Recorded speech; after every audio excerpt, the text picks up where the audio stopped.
Bismillahirrahmanirrahim. Assalamualaikum warahmatullahi wabarakatuh. Pemirsa MTA yang budiman, berjumpa kembali bersama saya Muhammad Dahlan pada program Tafsir Kabir.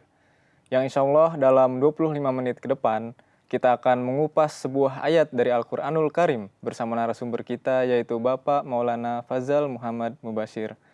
Yang pada episode kali ini pembahasan kita memasuki surah Al-Baqarah ayat yang ke-24. Yang bunyinya A'udzubillahi minasyaitonirrajim. Bismillahirrahmanirrahim.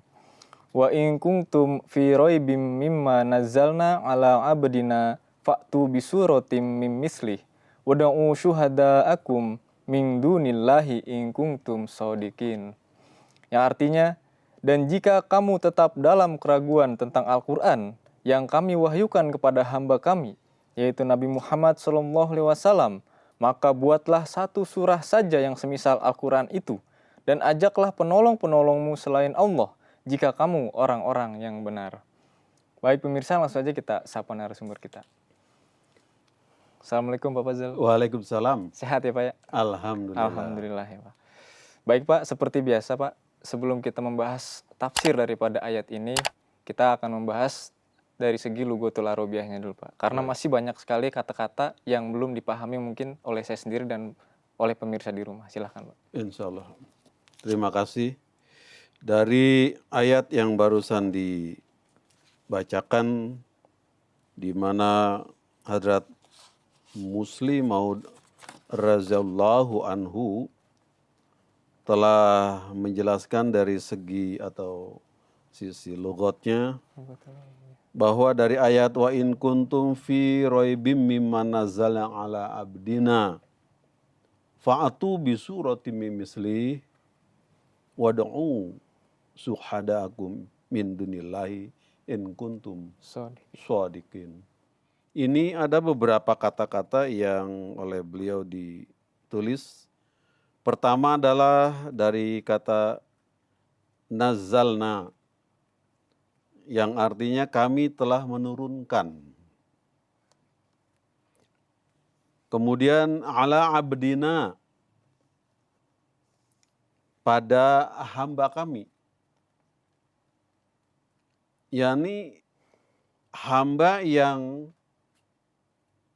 sifatnya merendahkan dirinya, merunduk, pasrah,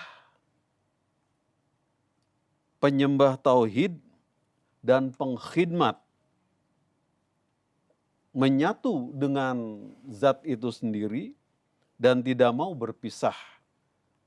Dan wujud tersebut menjauh dari urusan dunia dan hanya ingin bersama dengan zat Allah Ta'ala.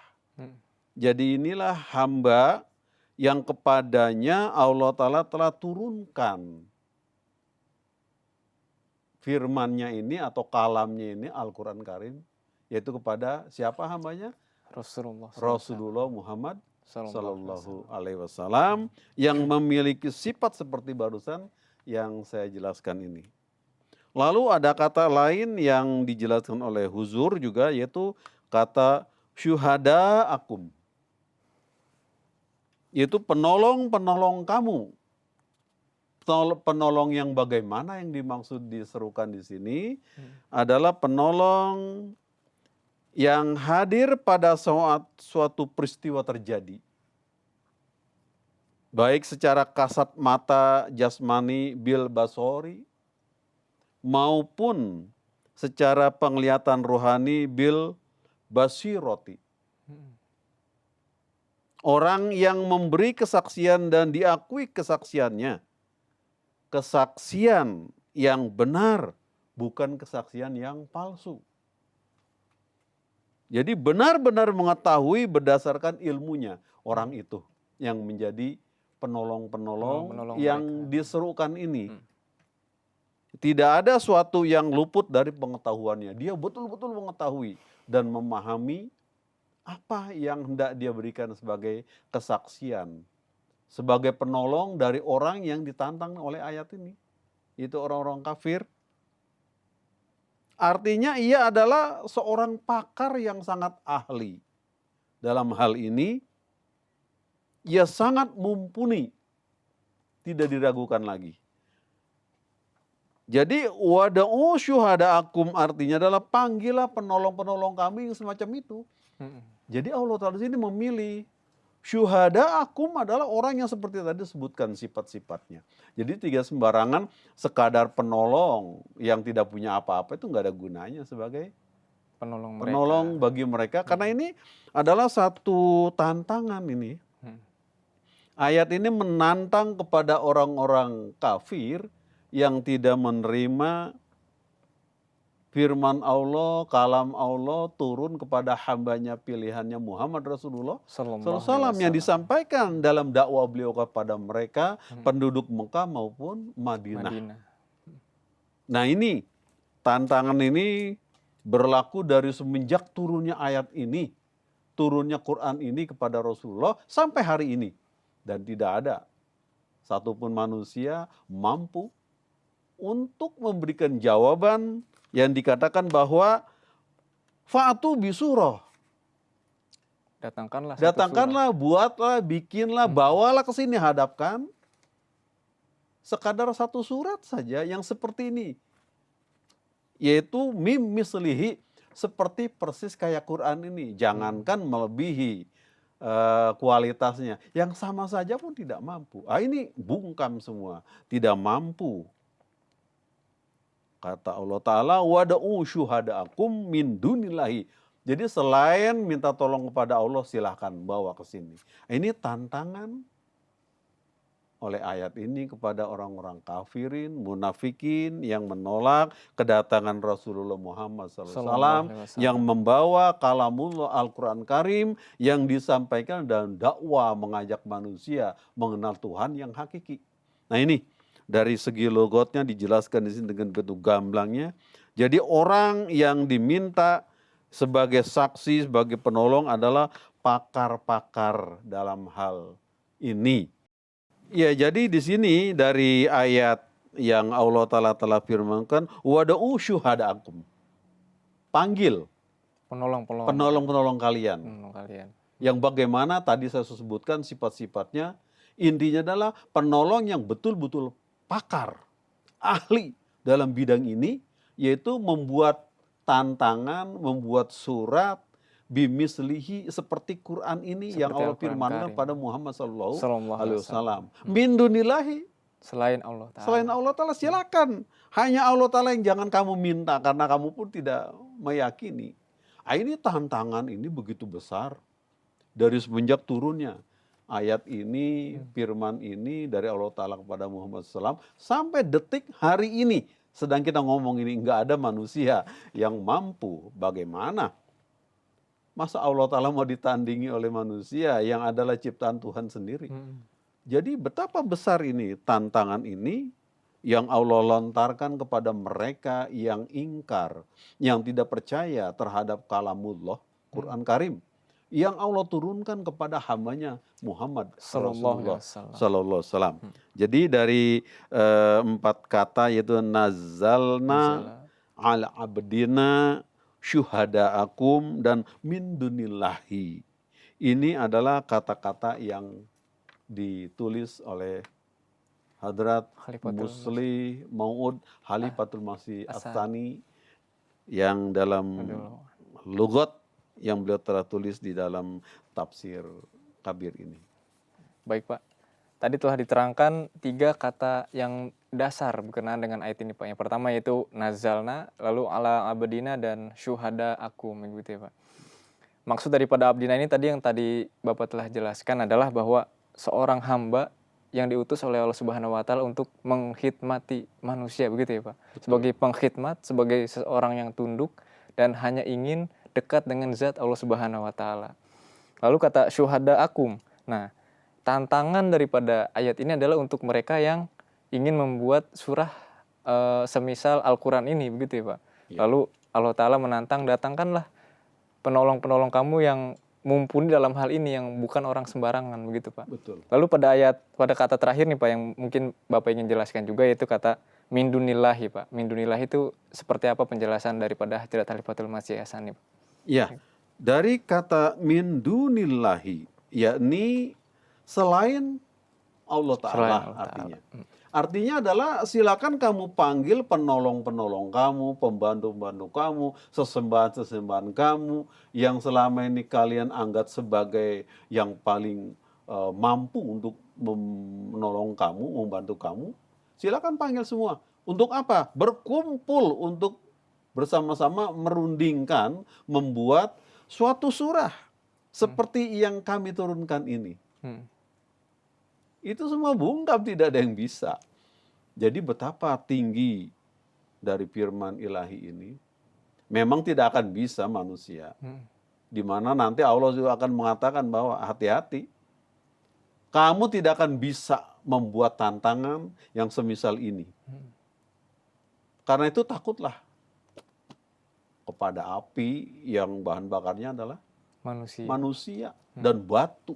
Bayangkan kalau manusia saja menjadi bahan bakar, masa manusia yang lain mau masuk ikut ke sana? Ini suatu penjelasan dan keterangan yang sungguh luar biasa, karena memang ini adalah firman Allah Ta'ala.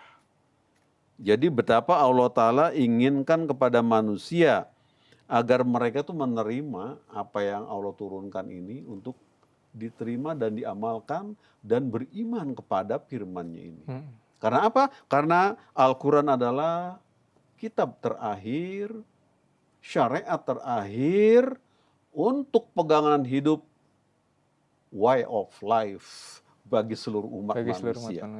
Nah, jadi yang turun kepada Muhammad Rasulullah Sallallahu Alaihi Wasallam. Sejak ini nggak ada lagi ke depannya. Hanya inilah satu-satunya kitabullah, kalamullah, firman Allah Ta'ala, yaitu Al-Quran Karim, yang harus dijadikan pegangan hidup untuk selanjutnya dunia sampai akhirat untuk mencapai keberkahan keridhaan Allah Subhanahu Wa Ta'ala. Nggak ada lagi kitab-kitab lain yang buatan manusia. Karena itu ditantang, silakan kalau kamu mengatakan kamu ragu terhadap kebenaran kitab ini, Al-Quran Karim, silakan bikin yang seperti ini saja. Jangan lebih daripada itu, yaitu lebih unggul barangkali, nggak mungkin. Bikin, itu diam semua, nggak ada kemampuan. Nah kalau kamu nggak mampu, jangan sembarangan untuk berkata ini dan itu. Jadi ini Allah Ta'ala jelas-jelas di sini memberikan satu tantangan, anjuran kepada mereka orang-orang kafir yang menolak. Jadi kan mereka mulanya itu memanggil Muhammad datang ke Madinah untuk menerima barangkali ajarannya sesuai dengan yang mereka miliki. Ternyata mereka mengatakan, kok begini ya, makin lama rasanya tuh nggak cocok dengan kami. Itu kemudian mengatakan, kami ragu terhadap apa yang didatangkan oleh Muhammad yang dibawa. Maka Allah katakan, kalau kamu ragu silakan bikin yang persis seperti ini saja. Jangan lebih daripada itu. Nah ini jadi beberapa kata-kata dari Lughatul Arabiyah yang dijelaskan oleh Hadrat Muslim Mau'ud di dalam tafsir ini. Seperti itu, ada 4 kata tadi saja dasar yang pendek-pendek diambil. Karena ini hal-hal yang baru bagi kita para pemirsa sekalian. Baik Pak, jadi tadi telah dijelaskan beberapa kata ya Pak ya, beberapa kata dasar daripada ayat ini.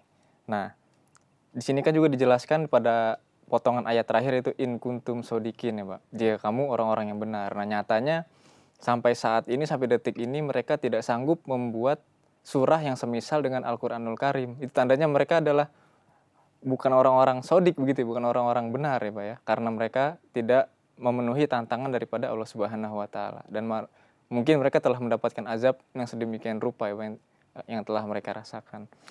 Lalu Pak, alhamdulillah juga nih Pak, kita di dalam tafsir kabir ada penjelasan mufasir lain selain daripada Hadrat Khalifatul Masih Hassani dalam bahasa Arab. Mohon juga dijelaskan Pak, keterangan-keterangan yang dijelaskan oleh para mufasirin dalam bahasa Arab ini untuk menambah pengetahuan kita juga.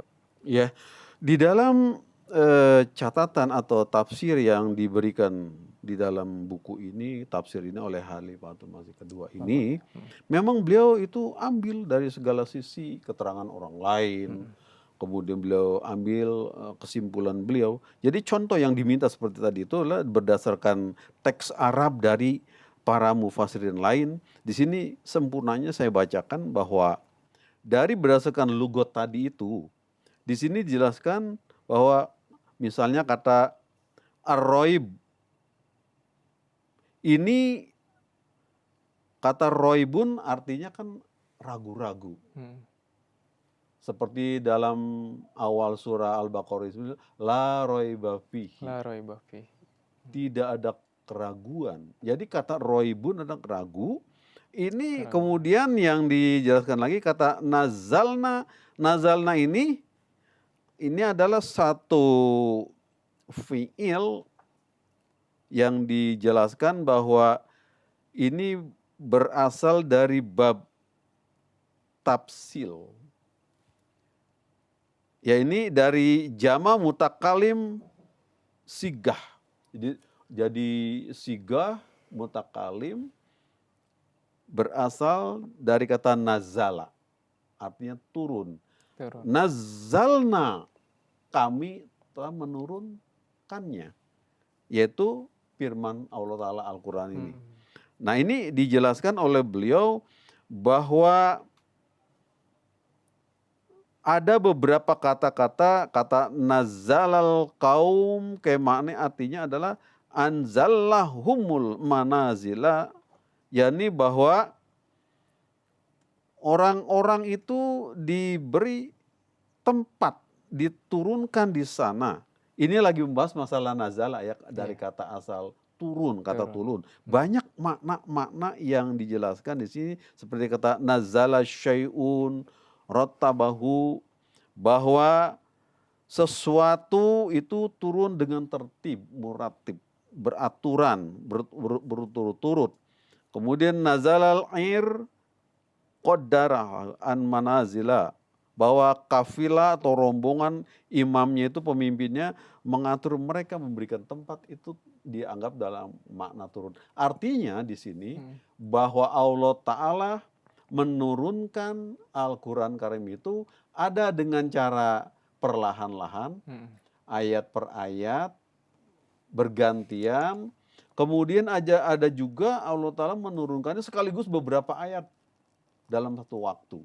Jadi ini ada nilai-nilai yang berbeda antara kata nazalna, kemudian nazala, seperti itu. Nah, di sini beberapa pengertian dari para mufasir yang lain juga menjelaskan bahwa pengertian dari kata nazala ini juga memiliki makna atau arti yang berbeda pula. Nah, dijelaskan di sini, dijelaskan oleh para mufasir bahwa misalnya dari Aqrabul Mawarid, ini dijelaskan pula bahwa kata tanzilun asalnya itu adalah suatu cara menurunkan dengan cara perlahan-lahan. Satu kadang istirahat dulu. Seperti itu turunnya ayat Quran Karim pada Nabi Muhammad Rasulullah Sallallahu Alaihi Wasallam. Kemudian ada juga dengan kata inzalu. Ini adalah turun yang secara berbarengan beberapa ayat. Nah, ini mengenai penjelasan dari makna satu, asalnya itu masalah menurunkan. Dari kata nazala. Nah, kemudian dijelaskan pula bahwa dari kata tanzili, annat tanzila yahtassu bil mawadhi allazi yusiru ilaihi inzalahu mufarraqan wa marratan ba'da ukhra wal inzalu amun. Ya, bahwa kata tanzil ini adalah, di sini ada perbedaannya, bahwa tanzil ini adalah kata atau lafaz yang turun perlahan-lahan, kemudian setelah itu berhenti, lalu dia menyambung selanjutnya. Ini berkenaan dengan masalah turunnya Al-Quran. Jadi beberapa ahli-ahli ini punya pendapat yang beda-beda dari keterangan-keterangan berdasarkan lugotnya. Nah, ini Huzur ambil semua supaya orang memahami apa sih pendapat yang lain, bagaimana. Nah, beliau setelah itu dikumpulkan dan diambil kesimpulan bahwa pengertian kata nazala dari kata nazalna ala abdina fa'tu bi suratim mislihi ini, Huzur jelaskan bahwa sesungguhnya Quran itu turun perlahan-lahan, kemudian ada yang juga beberapa ayat sekaligus turun pada Nabi. Nah, ini dijelaskan oleh para ahli pakar-pakar lugot bahasa Arab. Nah, ini maknanya apa sih maksudnya? untuk menjelaskan bahwa bagaimana riwayat turunnya Al-Quran tersebut kepada Rasulullah Shallallahu Alaihi Wasallam. Ada kadang-kadang satu ayat sedikit berhenti, besok nyambung lagi seperti itu. Ada kadang-kadang beberapa sekaligus turun pada Nabi. Nah, Nabi setiap kali turun ayat ini memanggil beberapa sahabat juru tulis.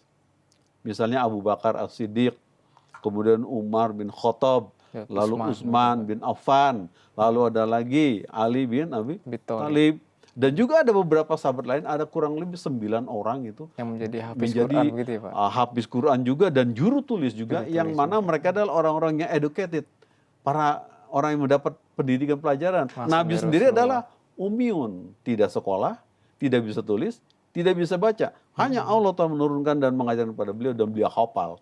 Dan ini beliau diktekan. Itu caranya bagaimana Quran ini dikumpulkan satu persatu dari hari per hari, ayat per ayat. Ada kadang-kadang berapa ayat sekaligus. Nah, ini dari kata nazalna tadi itu dikupas beberapa pendapat dari para mufassirin tersebut. Nah, itu yang dapat disampaikan dan dari apa yang ditulis oleh Hadrat Muslih Maud radhiyallahu anhu. Jadi dapat disimpulkan bahwa kata nazalna ini berasal dari kata nazala dalam bahasa Arab begitu ya, Pak, yang artinya turun. Nah, dalam hal ini Allah Ta'ala menurunkan Al-Quranul Karim kepada Hazrat Muhammad Rasulullah SAW itu dalam beberapa kategori, beberapa tahapan. Ada yang perlahan-lahan, pelan-pelan begitu Allah Ta'ala turunkan. Ada yang sekaligus, beberapa surah begitu ya, Pak? Beberapa ayat atau beberapa surah. Nah, mungkin karena waktunya sudah mepet begitu ya, Pak, karena waktu tidak cukup, akan kita lanjutkan pembahasan tafsir daripada ayat ini di episode yang akan datang, Pak. Mungkin untuk menutup episode kali ini sedikit Bapak sampaikan beberapa patah kata berkenaan dengan hal-lugot daripada ayat ini, Pak. Ya, jadi berdasarkan hal-lughatul Arabiyah yang barusan disampaikan ini, bahwa dari beberapa kata-kata baru yang dijelaskan oleh Huzur Khalifatul Masih kedua radhiyallahu anhu, bahwa Allah Ta'ala menurunkan Al-Quran Karim itu secara perlahan-lahan. Ada juga sekaligus beberapa ayat diturunkan kepada hamba pilihannya, yaitu Muhammad Rasulullah SAW. Nah, ini membuat keberatan para orang-orang kafirin, sehingga mereka mengatakan kami ragu terhadap apa yang disampaikan oleh Muhammad ini. Yang dia katakan ini adalah firman Tuhan. Kok seperti ini? Rasanya tidak cocok bagi kami. Allah katakan kalau kamu ragu-ragu, kamu tidak yakin, coba bikinlah yang seperti itu. Tidak perlu lebih unggul, tapi yang sama. Bimislihi. Yang sama seperti apa yang kami lakukan. Itu tidak ada yang sanggup. Kata Allah, "Udu'u syuhada'akum." Panggil semua para penolong dan pembantu kamu, termasuk Tuhan-Tuhan sesembahan kamu, tidak juga bisa.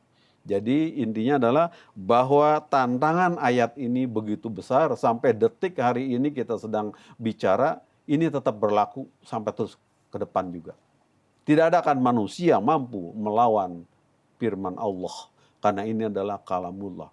Jadi betapa tinggi dan besar kedudukan khazanah dari Quran Karim, yang oleh orang kafir mereka tidak mau menerimanya.